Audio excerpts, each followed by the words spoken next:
There was a time when me and Andrew could barely pay the rent. He was training and he was fighting full time. He was a kickboxing one-time world champion, I think, at the time. And I was selling windows. Now, I'm a great salesman. So I was bringing home 1,000 plus British pounds per week. Andrew had a previous sales experience. I was at the time working in sales, and Andrew was just living off his fight money. So I would come home every day. I say, oh, I made this much sales, etc. I'll pay the rent. You keep fighting, because I was helping to support his kickboxing career. One day, Andrew looks at me and he says, you know what, Tristan, I'm just going to start selling for the same company you're selling for. We could bring $2,000-$3,000 into the house a week. We'll have a good life. We'll make money. And I said, Andrew, no, you can't do that. You can't do that, because if you are spending all your time chasing sales leads and knocking on people's doors like I am, then you're never going to find the time to discover something better, to discover something that's going to take us out of this crappy apartment. It's going to take us out of this crappy life.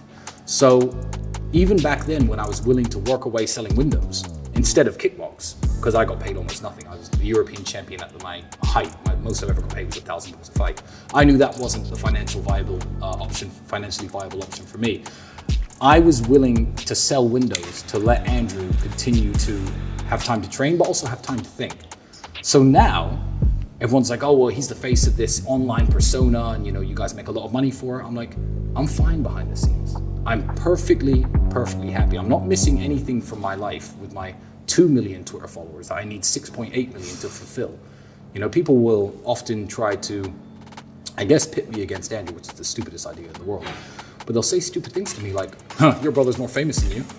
And I'll say, yeah, my brother's more famous than you. It's this strange type of jealousy and envy that I think a lot of men can't cope with, that makes them drag each other down like crabs in a bucket. If my brother became a billionaire, the world's richest man, and I had to stay at this level, I'd be like, yeah, my brother's the world's richest man. I'd be proud of him. And I don't see anything wrong with that. It's not a competition. We're a team. I think that's a big thing. So when was it, and even maybe from your pops, did that drive you guys to compete against each other, or did that drive you guys to compete against the world? What was his selling point to the two of you? I don't think it's something that we learned from my father. Okay. My father didn't have a brother or another guy in his life who were close like me and Andrew. I think it's something that happened organically. And it's not so much competition against each other in terms of what I can do and he can. It's more like, how much am I going to contribute to the team that you don't? So I'll come down in the morning, 7 a.m. Andrew's at his laptop. We'll go there's an exercise we hate doing. You put 30 kilograms on a weight bar, you do a burpee, lift it above your head, and you do 150 times. It's tiring, it's horrible. So I'll do them and I'll say, Andrew, you're a pussy. Why haven't you done it yet? Then he'll do them. And then I'll go do them again, just because. I know if I do them, he has to do them. That's not, people could see it as two men competing against each other, or you could see it as two men within the same house getting stronger and pushing each other to become stronger. The fact that he will drive faster than me will inspire me to do better in myself. Then me and my brother as a team are better drivers. It's not two men competing against each other. It's us against the world, but that's something that happened very organically. People see me smash the pads, and amateurs, like a girl I knew once said, oh wow, you hit the pad so hard. Can you beat Andrew in a fight? I'm like, no. But I could take that and be like, you know what? Good. He's the 4-time world champion. Good. That's my brother. And just be proud.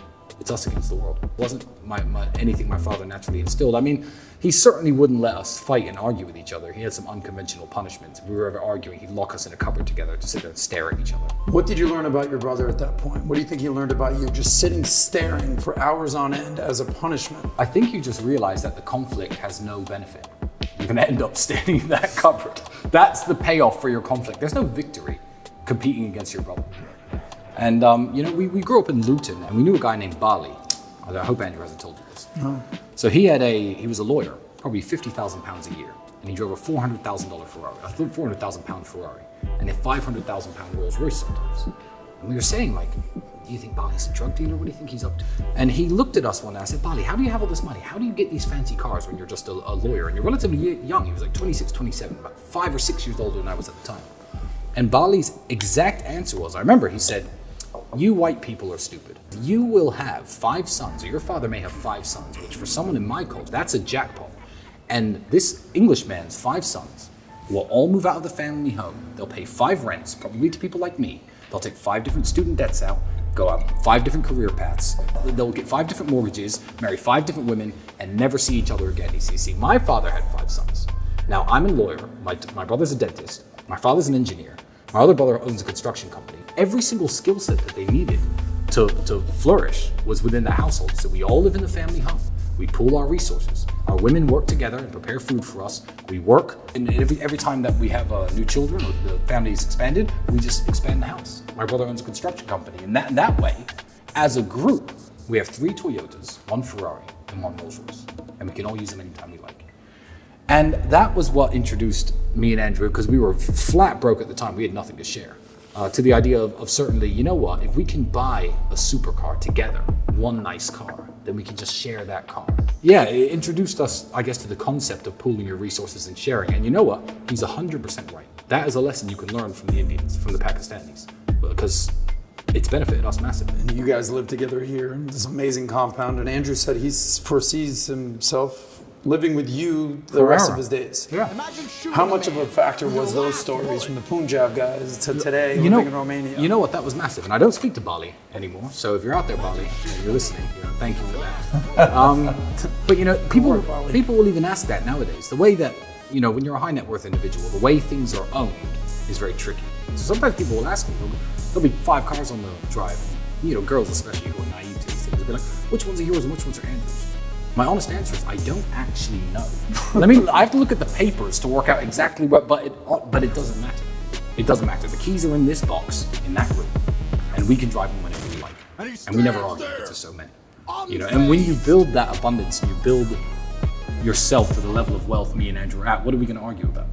There were times when we were kickboxing, where we didn't have money for food. We used to eat cans of sardines, and there have been times splitting our last can over plain rice. And now people are like, oh, it's weird that you share a house with your brother. I'm like, it's weird that you don't. I used to share my last can of food with him, and now we can't live in the same house. I've got 9 bedrooms. It's not like we're cramped for space. And otherwise, we just live in 2 separate houses with 4.5 bedrooms each. And drive to each other's houses every day? It wouldn't make sense. There's got to be 100% trust for this to work. Oh, 100%. Which is what you guys have. But me and Andrew have a 100%. Very obvious. Yeah. Very 100%. obvious.